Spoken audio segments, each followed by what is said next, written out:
Good morning, good afternoon, good evening, ladies and gentlemen, and welcome to this FP&A Trends webinar, where today we'll be talking about FP&A integration. So how do we harmonize top-down and bottom-up planning, and what are those processes? What is the winning formula? My name is Hans Gobin. I'm the FP&A Trends Ambassador, and I'll be facilitating this meeting for you today.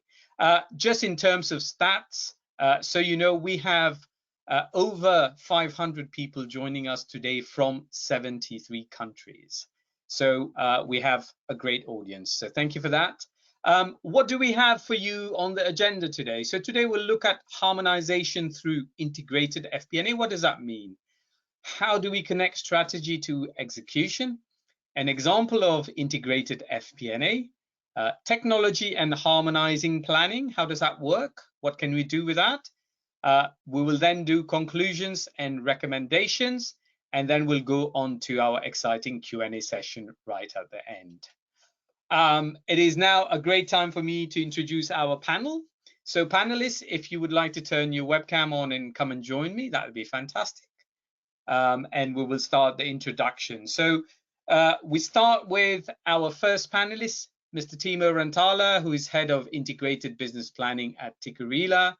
Timo is joining us from Helsinki in Finland, and today he will take us through how do we connect strategy to execution. Timo, great to have you with us today. Glad to be here, Hans. Thank you very much, Timo. Let's move on to our second presenter today is Garrett Denny, Vice President Finance at Linde, based in Toronto, Canada, and today he will share with us his example of an integrated FP&A. Garrett, great to have you with us. You're welcome. Thanks for having me. And finally, we have Michael Connolly, who's Technology Director at CCH Tagetik, Wolters Kluwer, and based in Scottsdale in Arizona. And today he will take us through what technology can do for us as far as harmonizing these processes are concerned. Michael, great to have you with us today. Michael, you may be on mute. Thank you. Thank you, Hans. Let's get started. No worries. Thank you. So panelists, if you can turn your webcam off, I've got a few more slides of housekeeping, etc. to do. But ladies and gentlemen, we've got these great three panelists and great insight to come from them very shortly. So what do we have in terms of projects and initiatives? Great for me to announce. We always talk about 27 cities. We have now increased that to 29 due to having face-to-face meetings. So we've got Austin and Miami we've added in the last couple of weeks. So take some time and look through this page on education and advisory and research that we are doing. So what do we have in store for you today? It is 1 hour webinar, so please spend that hour with us. Your participation is via 2 polling questions we have. So very important to get your perspective as to what you're doing in terms of integration from your angle. There is an interactive Q&A session at the end, but please use the chat box. You can use it from now and start asking questions.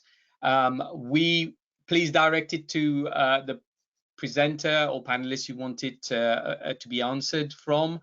We will answer a few today. Those we can't answer, we will answer it to you directly via email. So please feel free to ask as many questions as you like. Now, presentations are available in the handout section. So if you want, please download. If not, you will get a copy of the presentation as well as a link to the recording after the meeting. Finally, when I close the meeting, you will get a brief feedback session. It takes about 30 seconds, so please give us that 30 seconds and tell us how we did, but also tell us what are those subjects you would like to listen to in the next webinars. Now, it's a great time for me to say thank you to our technology partner and introduce technology partner who are Wolters Kluwer, CCH Tagetik. We all know they've got an expert winning solution. So thank you very much, Wolters Kluwer, for making this possible. Now, let me start by taking you through a few introductory slides and much more around how can we harmonize those processes using integrated FP&A. A great slide here, which comes from all of our webinars we've done in terms of, extended planning and analysis. Where are organizations as far as XP&A, extended planning and analysis, is concerned? So again, planning going beyond finance is what we're talking about, to all the other different elements and functions. You would see very clearly here 23% of organizations have already moved in that direction, but the remaining are still thinking about it. So 42% may adopt in a few years, 34% they have the structure and the tools to move in that direction, but not thinking about it, 2% not even thinking about it. So lots of opportunities there. So what is integrated FP&A?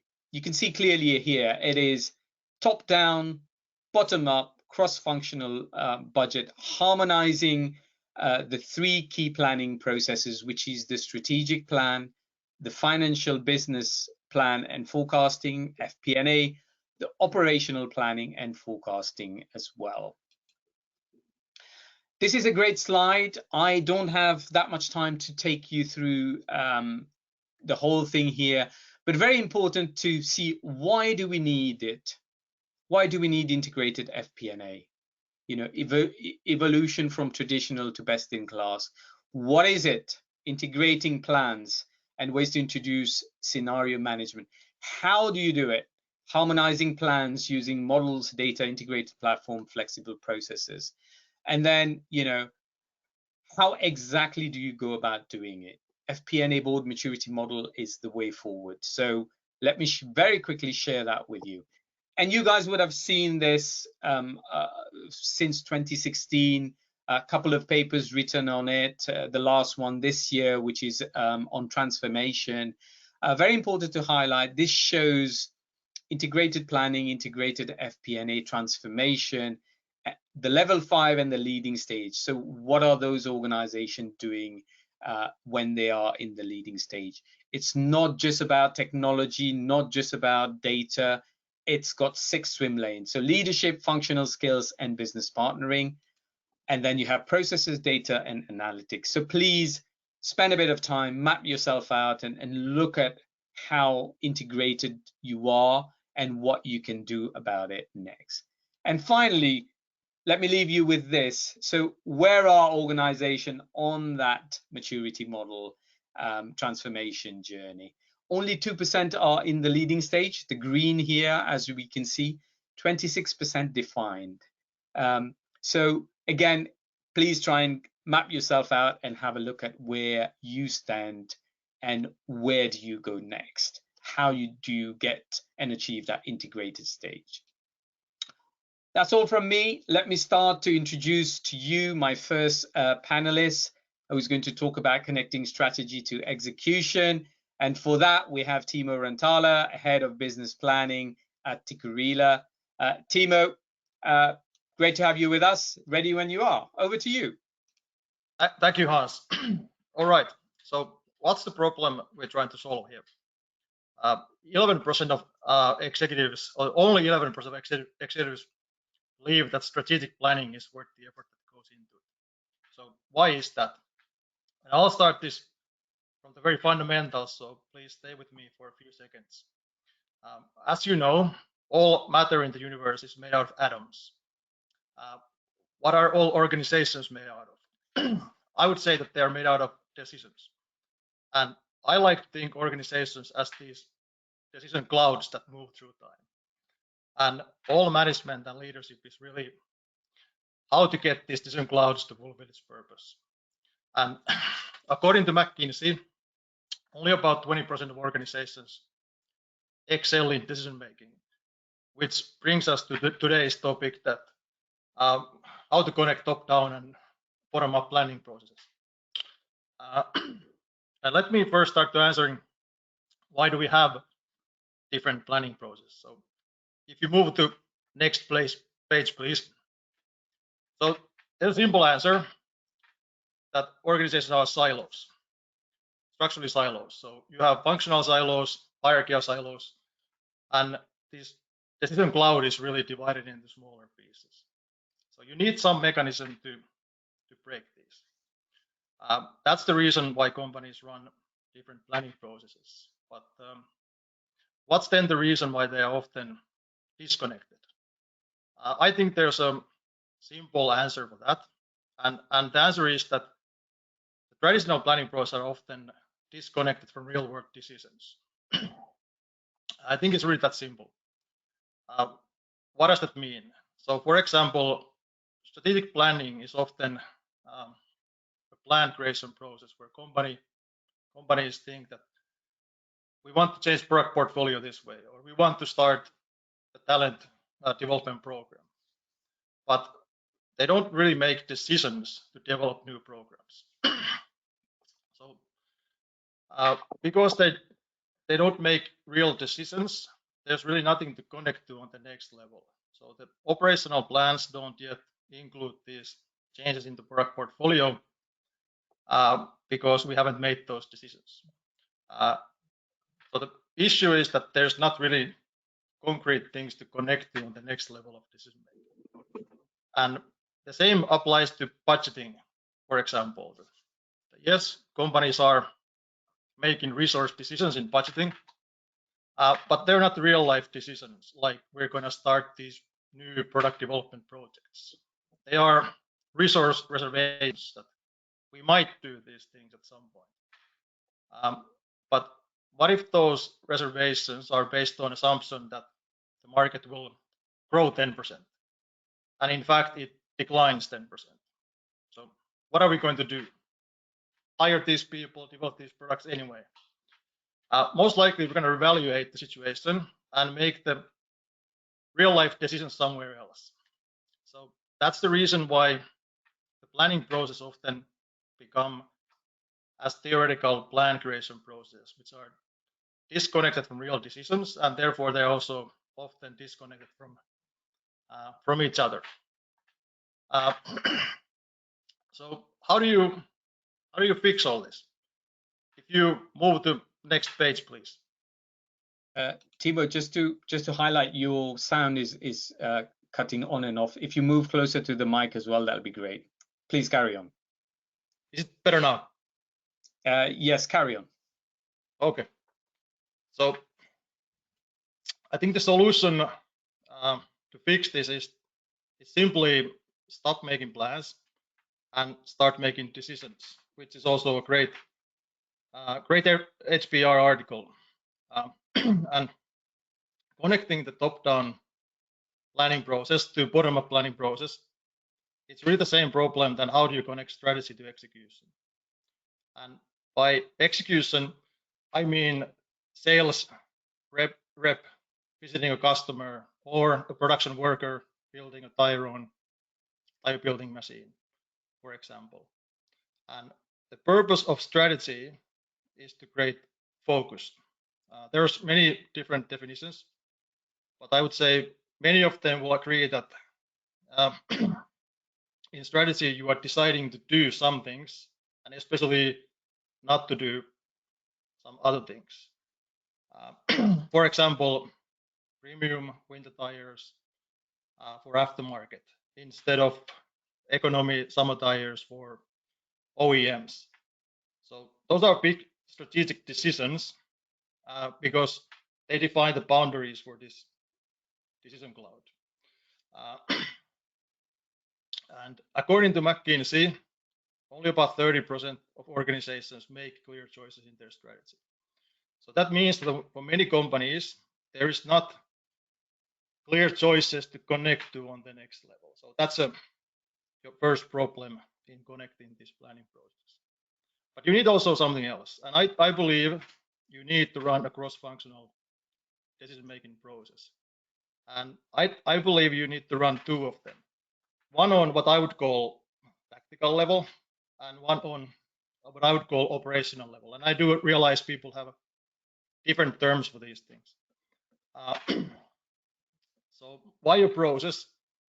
Because it's the most effective and efficient way to make cross-functional decisions. It's 6 times more important than analysis, for example, in terms of creating business benefits like growth or profitability and so on. And this is McKinsey talking, not me. And why 2 processes? I would say because of the type of decisions that you need to do. On tactical level, you're deciding resourcing, so increase, decrease, reallocate resources. For example, this many millions to marketing, this many people to R&D. We're going to start these new product development projects, this much capacity to warehouse, production, etc. So on tactical level, you run a monthly cadence process, looking a few years out in the future. Why monthly? Because 100% of organizations make decisions continuously, not annually. And why that far out in the future? I think this is a part where people often get a bit confused, that we're trying to predict the future. I would say that we're trying to influence it. So we are making resource commitments, like if we are investing to new products, there's a time to develop the product, and then there's time when it's in the portfolio. That's a long-term resource commitment. So the key, in my opinion, is to connect the planning cadence and the time horizon to the real-world decisions.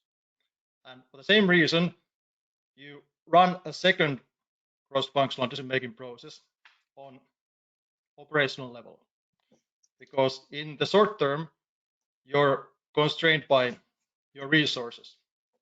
So you can't change people, machines, products, but you can change how you utilize them. For example, you have 100 people in sales, 100 in production. Which customers the salespeople will visit, what products they will push, and so on. And how do those choices connect to what products are the people at the factory building with all the machines and so on? So you run a weekly cadence process because the resource utilization decisions are more urgent and they are more short-term, require more details. So if you turn to the next page, as a summary, so companies are structurally silos. That's the reason why they run planning process. The reason why traditional planning processes are often disconnected is because they are disconnected from real-world decisions. They're a static plan creation process like budgeting, for example, and the solution is to run cross-functional decision-making process, continuous process on what I would call tactical level and operational level. And that's the way you connect the clear strategic choices to the everyday execution. So thank you very much. Super simple. Thank you very much. Thank you very much, Timo. Great presentation and a clear view of how to connect strategy to execution. And I really like the tactical element of decision making as well as operation, and your example was just fantastic there. So thank you very much for that. Let us look at now how our audiences are doing as far as integration is concerned, and this is via our polling question which I've just launched, so please vote. So how would you describe the level of your FP&A integration? First option, planning processes are not integrated. Second option, integrated between finance and operational level only. Third option, integrated between finance and strategy only. And then finally, fully integrated. So strategy, finance, and operation all linked with each other. Please vote. So how would you describe your level of FP&A integration within your organization? Firstly, planning processes not integrated. Secondly, integration between finance and operation only. Thirdly, finance and strategy only. And finally, fully integrated. I am now going to close the poll and I'm going to share the answer here with our colleagues and everybody else. So 27% say it's not integrated at all. 41% between finance and operation, only 16% between finance and strategy, and 17% only fully integrated. Timo, can you give us some insight here? What are we seeing?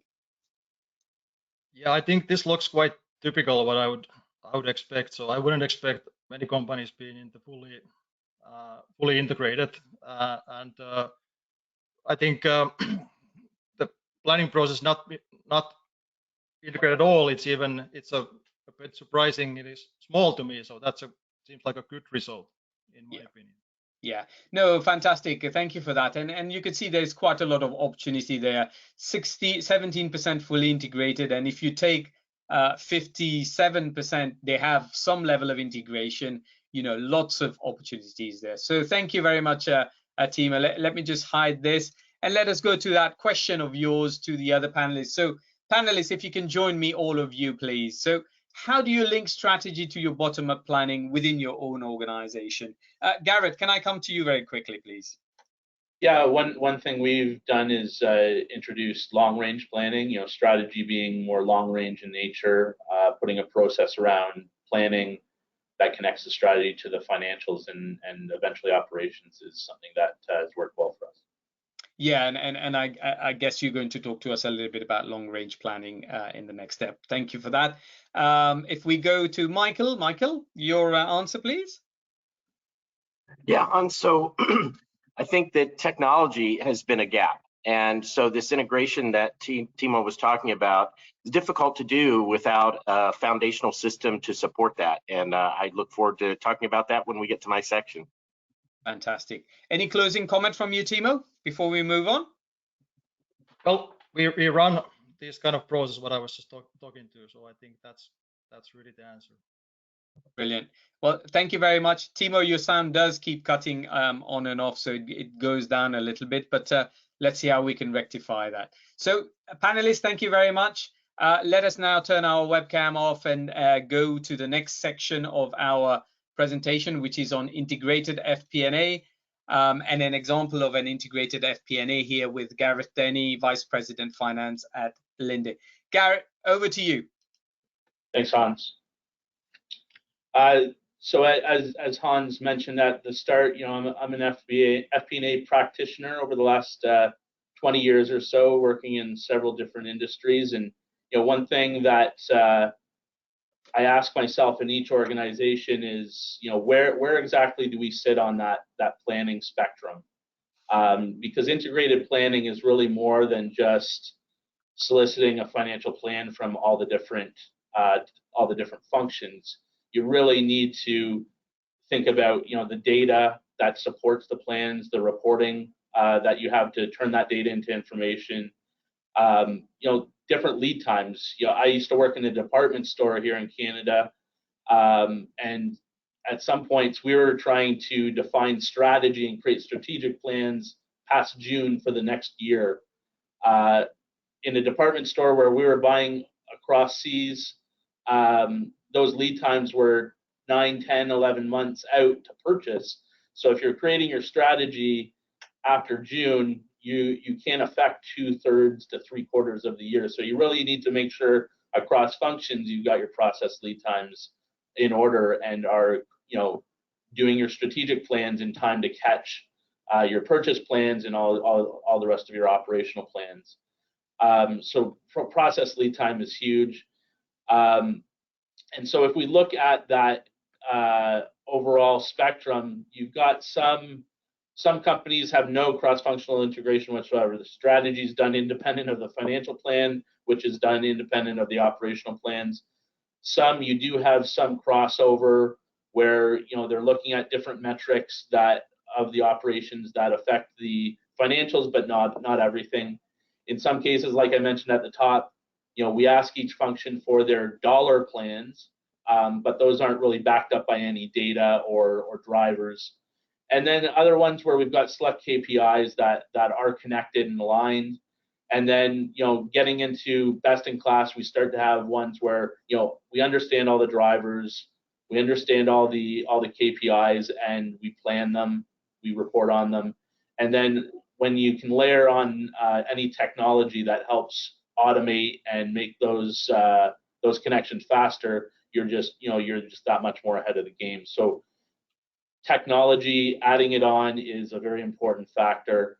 I was in an organization, we brought in the slickest new tool. It was great, but we didn't have our data, our processes, or our lead times aligned, and you ended up getting garbage in, garbage out. So technology is important, but all those other pieces in front are much more important as well. As I'll talk about on my next slide, an example of, I'll go back to that department store I used to work at.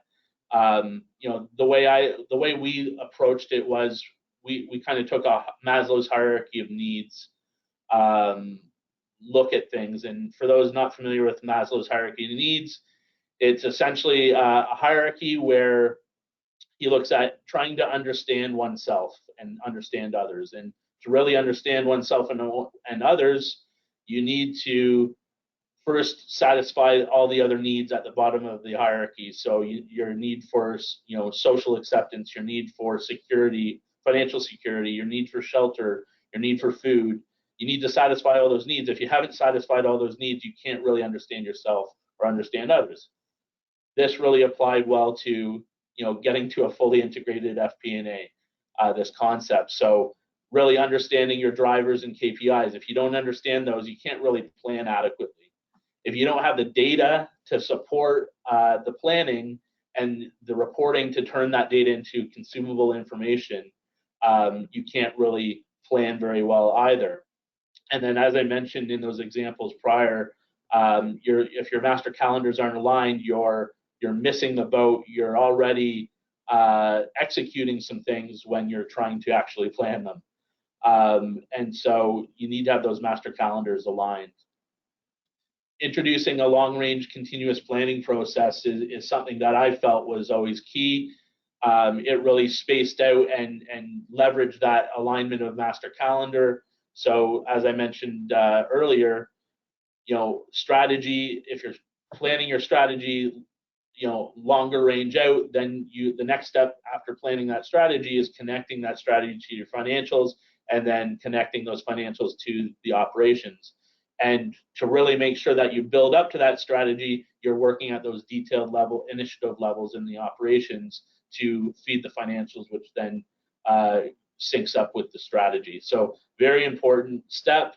And then once you've got those pieces of the hierarchy satisfied, you can start looking at the technological enablement, which will just make things more automated, faster, easier to do, and just optimize them that much more. And then you're ready with great, fully integrated FP&A. And so that was an example that, in that department store setting, we really had to take a step back, look at things. Are we satisfying all the things at the bottom of the hierarchy to get to where we wanted to be with a fully integrated FP&A? In summary, what steps can any organization take to step into getting into that fully integrated FP&A and climbing that hierarchy? My view is, in some cases it's hard to start at the bottom because data is not sexy.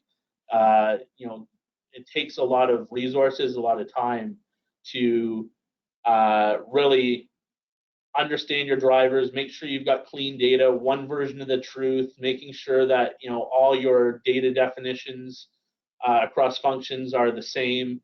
That's a lot of work, and a lot of organizations don't see any immediate output from that work that translates onto a P&L. And so sometimes it's hard to start there. So really pick any part that is going to be most relevant to your organization. If it's a master calendar process, great. If it's introduce activity-based costing or zero-based budgeting, great. What you'll find once you hop into that one point is you really need to work backwards because you can't have one without the others. You need to have good data. You need to have good reporting. You need to understand your drivers. And so getting to any point in that cycle, you really take whichever one is relevant and your culture or your organization will support. But then as you get into it, you're going to realize you need to satisfy all of them to get to where you want to go. And so that is kind of my approach, is go with whichever one is most relevant. That's it. Brilliant. Thank you very much, Garrett, and thank you for sharing that Maslow's hierarchy. Again, it brings me back to the maturity sort of model. A lot of the points, and especially on this page as well, understanding your KPI, streamlining reporting data is key, looking at different processes, looking at long range, looking at people, looking at your calendar as well. So fantastic example of the department store as well. So thank you very much for that. Let us also now look at what are the barriers to reaching that integrated sort of stage. And I've just launched our next polling question. So if you can vote, please. What is the most important factor to further advance your FP&A integration? Is it technology? Is it second, leadership support? Is it skills and competencies in finance? Third, fourth, is it harmonizing organizational processes? So we've managed to pick out 4 key ones here. Which one is it that is important for you to move to that next sort of stage? Is it technology where you're going to be spending some time? Is it leadership support? Is it skills and competencies in finance? Is it harmonizing organizational processes? I will give it another couple of seconds before I close the voting and share it with our panelists and yourself. So what do we see? 22% say technology, 26% leadership. Skills is somewhat low at 14%. I think harmonizing organizational process comes out the right winner there. Garrett, any insights from you? No, I mean, I think all are important, but yeah, definitely harmonizing the organizational processes is a big one. But all 4 are important factors for sure. Yeah, that brings us to some of Timo's stuff as well, in terms of tactical and operational, as well as what you've just shared. So a clear winner there. It's great for people to think that they've got the skills and competencies in finance, so which is fantastic. So let me just hide this now, and then we'll move on to our questions from yourself to the other panelists, which is around, so do you practice long-term continuous planning, long-range continuous planning within your organization? Timo, can I get an answer from you on this? How does it work within your organization? Yes, so we do run what I would call integrated business planning process, which looks far out the future. So this monthly cadence process that aligns then with the strategies. Fantastic, thank you. Michael, what will your comment be on this? Yeah, I think that the results there were not surprising. Technology is definitely a piece of it, but a large part, which is how the graph showed, is around just everyone working together, having a very collaborative approach. Yeah, no, absolutely. Finally, Garrett, any closing comment before we move on? No, just it's definitely that organizational process piece is definitely a key piece. If you don't have the processes aligned and moving in sync, then it's pretty hard to get to the end result of integrated FP&A where you want to be. Yeah, no, absolutely, and of course, long-range continuous planning. There's a big element of linking strategy to your planning process here, which you and Timo have talked about. So very, very important aspect to bring into the organization. So let us now turn our webcam off and move on to our next presenter here, which is on technology. And to do that, Michael, you've turned your webcam off. Please turn it back on, and please take it away when you're ready. All right, let's get started. So hopefully this is going to resonate really well with what Timo and Garrett have said. We did not collude on this, right? Everyone brought their opinion, but I think we all share some very common insight around this. So who typically is driving the integrated business planning process? This is exactly as Timo described it. It starts in the C-suite, right, with the strategy, and the strategy really should look out for several years, as he pointed out. And its whole point is to drive growth and give greater visibility and insight, but it's also to understand, the revenue and the margin impacts of the strategy. that leads us to finance there on the left. And here obviously is where you're converting that strategy into executable financial plans. So this is where your budgeting takes place, and you're translating that strategy so that you can have greater agility and that you can get continuous plan updates. And that was mentioned by both of the presenters so far, right? Which is that this is not a one and done. This is a continuous process, and it needs to be revisited, as Timo said, on a monthly basis. And then lastly, you have the operational piece of this, right? So how do I take that strategy and that expected financial plan from a cost, revenue, and margin perspective and create an operational plan that's harmonized with that, that supports that strategy, that delivers those executional results? And how do I increase that resilience and make sure that we're optimized across this, right? So again, it's that coordination, it's that collaboration between the various functions within a business. Let's go to the next slide. So here, I wanted to talk about the CFO. I think the CFO and the head of supply chain both have increasing responsibility in their organization. From the CEO perspective, they're really being called upon to be more of an advisor for the organization. They're expected to drive additional value creation, come up with new ideas, new revenue streams, etc. They need to be sharp in their prediction, and they need to make sure that they're being efficient from a financial perspective. At the same time, I've called out supply chain here because of today's large operational issues that are happening globally across the supply chain, as well as just the amount of money that the supply chain spends in most organizations. So this is becoming more important to the CFO because in order to realize those financial plans, we've got to have an operational plan that's aligned to it. And so what we want to do in that operational plan is make sure that we're doing all the right things from an efficiency perspective. We still want to do as much as we can deliver in supply chain, but with as low a cost as possible. We want to make sure that we're minimizing risks in the supply chain. Difficult to do today.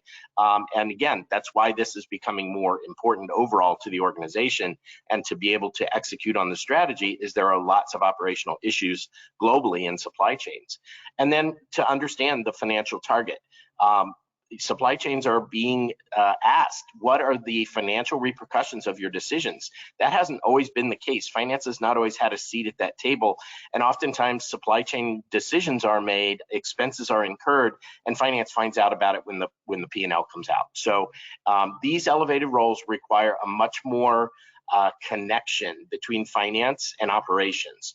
And if you can do that, if you're successful at doing that, the results will align everyone around making better decisions. This is exactly what Timo was talking about at the top of the discussion.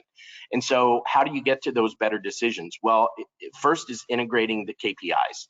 So you've got financial KPIs, you've got operational metrics. What you need are unified performance measurements that align the strategy, the financial plan, and the operational plan together. You also need to align finance and supply chain, but really all the other functional areas as well. And you need to share the data that you have. As Garrett stated, companies don't always have this information at their fingertips. Different information is pocketed in different parts of the organization. And so by pulling all that together and sharing that information together, everyone has a more well-informed decision-making basis. And then driving to that true cross-functional collaboration, which is the whole point of the plan. So if we look, let's go to the next slide. If we look across the organization, as I mentioned, this is not just supply chain and finance, although those two are very important. And you can see that Hans had that as one of the options for you to choose on, how well aligned are you? So people are moving to connect finance to supply chain, but it's really more cross-functional than that. So if you look at that definition on the left-hand side of this slide, right, the whole idea around integrating your business plan is to make sure that senior management can align their strategic goals, their short-term tactical plans, and to decisions which are going to impact customers and they're going to satisfy customers in the most profitable way possible. So you can see here around that wheel, all of these functional areas have questions that they need to have answers for as they're working together on their integrated plan. So finance always wants to know, are we on track? Are we going to hit our numbers, right? Supply chain wants to make sure that what they're producing is what sales wants to sell. HR wants to make sure that we have enough people to operate the organization, to make the products, to sell and deliver the products. Marketing wants to know, is our spend okay? You know, do we have the money to spend this to drive additional sales and revenue? And then IT says, do we have a platform that we can do all of this, that everyone can share all of this information? So the idea when you have this cross collaboration across all the functional areas is that the results are, your business goals are well defined, your financial targets are understood by everyone in the organization, and everyone is aligned around what needs to happen from an operational perspective to execute the strategy. This is what Timo was talking about at the head of the presentation. Let's go to the next slide. So why now? Well, as we just talked about, finance is expanding into operations. They're trying to understand this is a large cost for most companies. They need to get closer to it. They need to understand where the costs are and why the costs are incurred. Supply chain at the same time needs to understand that people are asking now, what's the financial repercussion of a supply chain decision? So, you know, it's not doing it blind and finding out later on the P&L. It's doing this in a collaborative way where people understand the costs and implications of decisions that are made in finance, in supply chain, and at the executive level. And then bottom line, the technology is finally ready. So we haven't had a platform where everyone could share information in a very easy manner. And so the technology is now ready to connect the financial and the operational data together. So enabled by technology, finance and supply chain, as well as all the other functional areas, can finally be on the same page. And as Garrett said, one number, one consensus forecast moving forward. So let's go to the next page. So what we've done at Wolters Kluwer CCH Tagetik is we've created a singular platform. And the platform allows for existing financial modules that we have in our software suite to be connected to the supply chain modules that we have, so that that information can be shared across all of these areas. So you see there a list of all of these different areas that need to be supported from a planning perspective, right? All the way from FP&A broadly to supply chain planning, production planning, cost controls, workforce planning, CapEx, you know, operational expenses, all of that needs to be housed together so that the information can flow. And what that does is when that information is available to everyone and everyone is looking at it from a consensus perspective and everyone's aligned to the strategy through the financial plan into operations and ready to execute, you can make quick decisions. You have all the information at your fingertips to be able to do that quickly. And then you can be more responsive. So by making that data available, you can react quicker to things and changes that are in the market, and you can continue to excel across all of the functional areas in a collaborative way. So the features that an integrated planning solution should have, you should be able to ensure your resiliency in these economic uncertainty times, and you should be able to plan for some uncertainty across your supply chain. And so when you bring all this together, a singular solution to make quick decisions with all the information that you need available at your fingertips, this really enables that alignment, that collaboration, while still holding functional areas to be accountable across the organization for their particular piece of the operations. And so you can go to the next slide. So we believe that we've got one platform, we create one plan, and we have a single set of numbers at the end of the day that run the business. So that's our outlook for extended FP&A at Wolters Kluwer CCH Tagetik. Back to you, Hans. Fantastic. Thank you very much there, Michael. Great presentation, and obviously that last couple of pages, bringing everything together into one as to what does that technology look like, and how can technology help us in achieving this. So thank you very much for that. Before we move to our question to the other panelists, let me just quickly remind our audience, we've got loads of questions that you've been sending. Please keep sending them. We will answer some of those today, but the rest we will answer via email. So please do those via the chat box and keep doing them. So let me ask the other panelists now to come and join us, and we will go on to this discussion question around where are you on the maturity curve as far as technology is concerned, and again, in terms of harmonizing all the planning processes within your organization. So Timo, where are you guys, and what are you doing in that sort of space?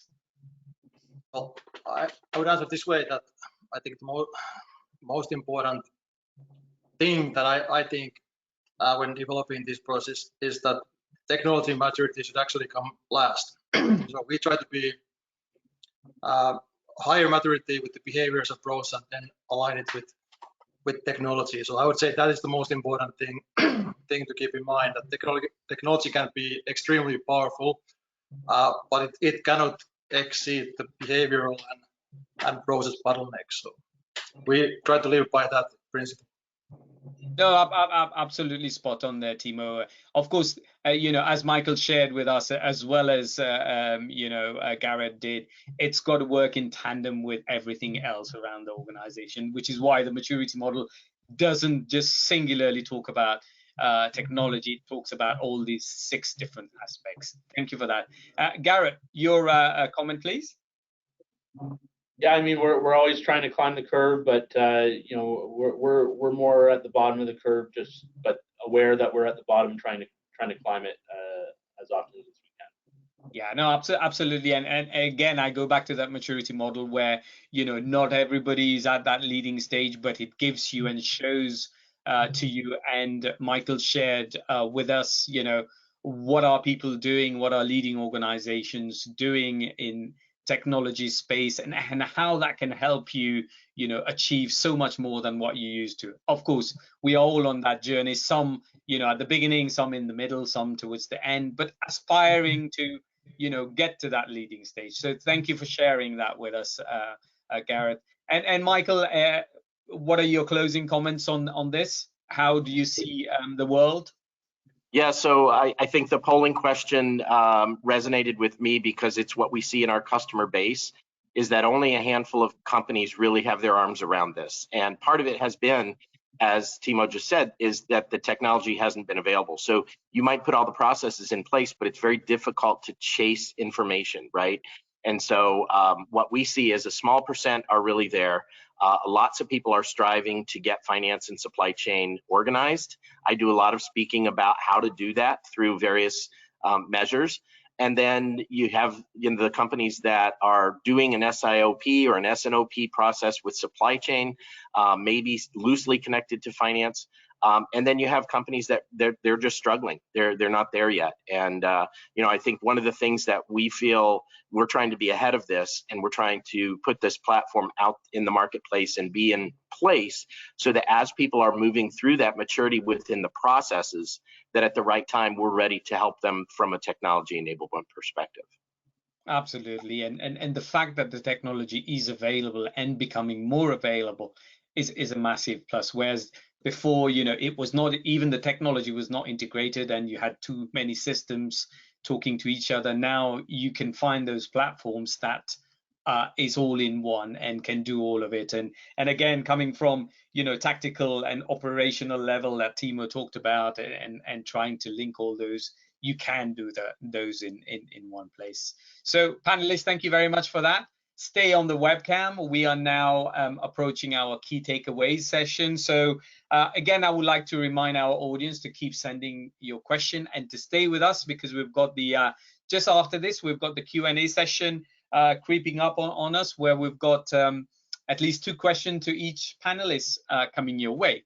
So the key takeaways from this session then, if I come to you, Timo, connecting strategy to execution, what is that one key thing you would like to highlight, 1 or 2 things to the audience? What should they go and do? What is important? Stop making plans and start making decisions. So everybody can go look at their own process, and are they making plans, or are they really making real life business decisions? I think that's the key.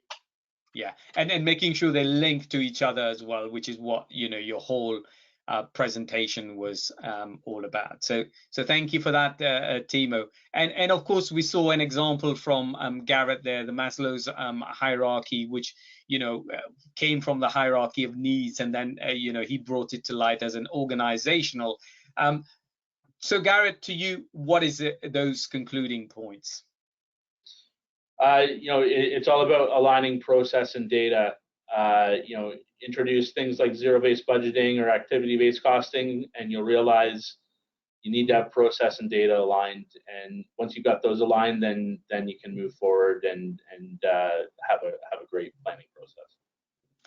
Fantastic. Thank you very much there, Garrett. And then finally, we saw technology as the enabler of all of this.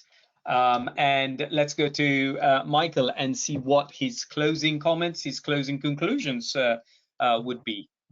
Yeah, I think that the three of us as panelists are all talking to the same script. Timo talked a little bit about people making decisions. Garrett talked about data being important to the process. And I'm here to talk about the technology to kind of glue all that together. So I don't think you can do this in a vacuum. It needs to be exercised in all of those ways. Organizationally, it needs to be structured. You need to have resources around it. From a data perspective, you've got to make sure you have all the data to make good decisions. What Garrett was saying feeds exactly what Timo was saying in terms of making good decisions and making executable decisions, and then having a technology where any change that you make in the plan trickles through to everyone. So there's never a department or a function who says, I wasn't in on that meeting, I don't understand the plan, right? It's all connected. So yeah. Absolutely. Collaboration again is another key aspect of those solutions that come together. I've got a quick slide on this that I want to take the audience through. So what are those key success factors? And everything has been talked about by our panelists, but this is an FP&A board sort of viewpoint as to how you integrate vertically and horizontally. What are the key things you need to look at? So of course we talked about strategic plan, we talked about financial plan, we talked about operational plan, we talked about decision-making process. The key things to sort of look out is drivers, identifying cascade drivers, 20% of drivers explaining 80% of the results. Driver-based model, very, very important. And again, very important to have three-way modeling. So always all of these platform giving you P&L, balance sheet, and cash flow in one go. Any change is reflected and flown through all the way down from the strategic plan to right at the bottom, operational planning. We just looked at integrated processes, collaborative and connected. We just talked about that. People, organization, that structure that allows collaboration, we just saw that. And finally, Michael touched on the integrated platform. So please pay attention to this, and this is a great example to look at as to how you put integration together. What are those key steps? So thank you very much. We now go to our Q&A session. We've got some great questions coming from the audience, and again, though we've got 7-8 minutes left, I will remind you, please keep sending them through. We will answer whatever we can right now. The rest we will answer via email. So do not hesitate and keep sending them. So if I may ask my first question to Timo. Timo, you talked about tactical and operational decision-making process. How do you actually implement something like this? We've got a very broken organization where everything is siloed at the moment. How can you give us some pointers, please? It's an excellent question. Yes, and I think because it's about changing decision making, and especially on tactical level, it starts from the senior leadership. So there is a best practice implementing a principle in implementing something like this, that the leadership team has to be very educated, and they have to not only buy this, but they have to lead the change management, and whoever has the P&L accountability have to be, let's say, believer in this stuff, and also then leading the change management, because it really, everything depends on how the behaviors change. So that's the most important thing. Fantastic. Thank you very much, Timo. Let us now go to Garrett very quickly. Garrett, thank you for sharing that Maslow level of hierarchy, and of course it's a massive journey, so to say. Where did you start really, and what were the challenges that you guys faced? Yeah, so I think getting an organization to commit to putting in the resources and time to get the base pieces that you need in that hierarchy to move forward up the hierarchy. So data as I mentioned in my presentation, that's not necessarily a sexy topic. You don't get any benefits on the P&L from the data that are direct. And so to invest time and energy into and money into getting your data right is a huge cross-functional task that requires the commitment from the entire organization. And so when we started looking at trying to integrate FP&A in some of our organizations, we tried to start, mid-hierarchy, realizing that it was all built on a weak base, and we needed to move further down in the hierarchy and fix that first. And so, trying to convince your organization, you really need to, as I said on my last slide, pick what's most relevant to your organization in the hierarchy, attack that, and show your organization that you need to move further down and get to the base elements first, so that they can move forward on the piece that's important to them. Fantastic, great answer there. Thank you very much for that. Let us now move to Michael. Michael, again, integration is fantastic. We are in an organization that is not integrated at all. Can you give us some indication as to how can we go about implementing an integrated system, for example, and how long would that take for a medium-sized organization? Yeah, that's a very common question. So typically people are doing this today with spreadsheets, unfortunately.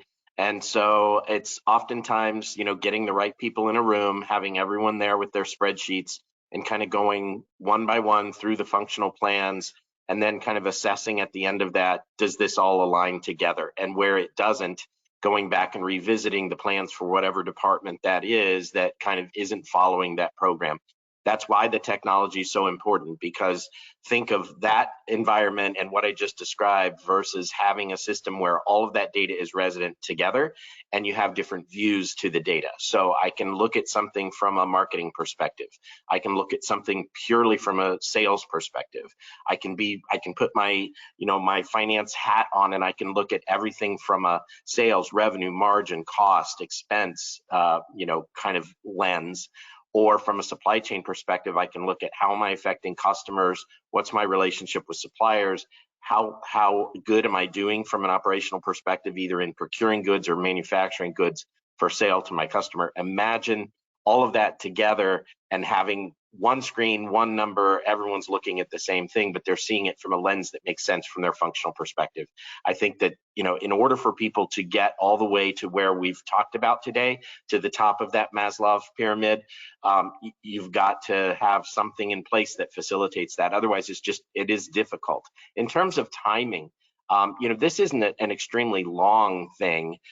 It's essentially the wiring, if you will, to connect all of the existing data that you have. So you don't have to create a whole new set of data structures, but what you have to have is that singular platform, and you need to have that connectivity so that as one change is made in one functional plan, it ricochets through the entire plan and everyone can see the impact on them. So it allows, as one of the things I said in one of the slides, is it allows you to maintain that accountability from a functional perspective while you're aligned at that higher level to the strategy.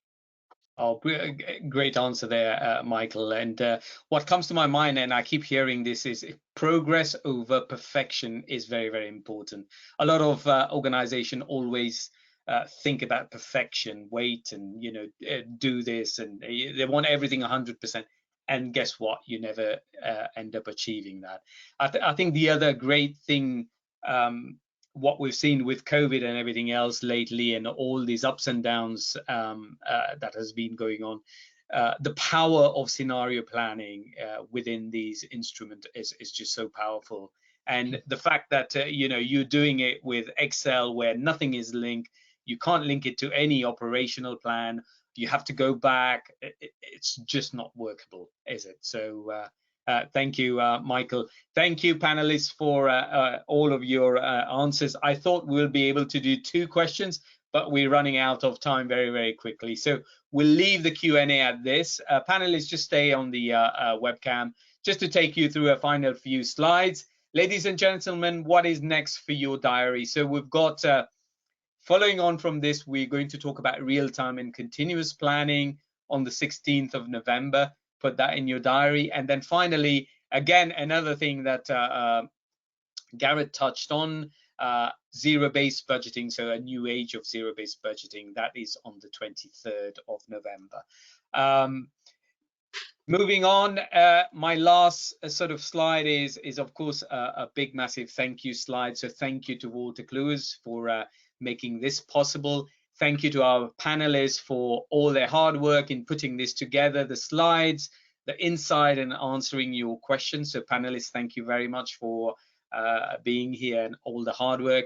And finally, a big, massive thank you to all our audiences, our FP&A board people, and people out there for making time to join us. I hope this has been very fruitful to you, and this is how you can keep in touch with us.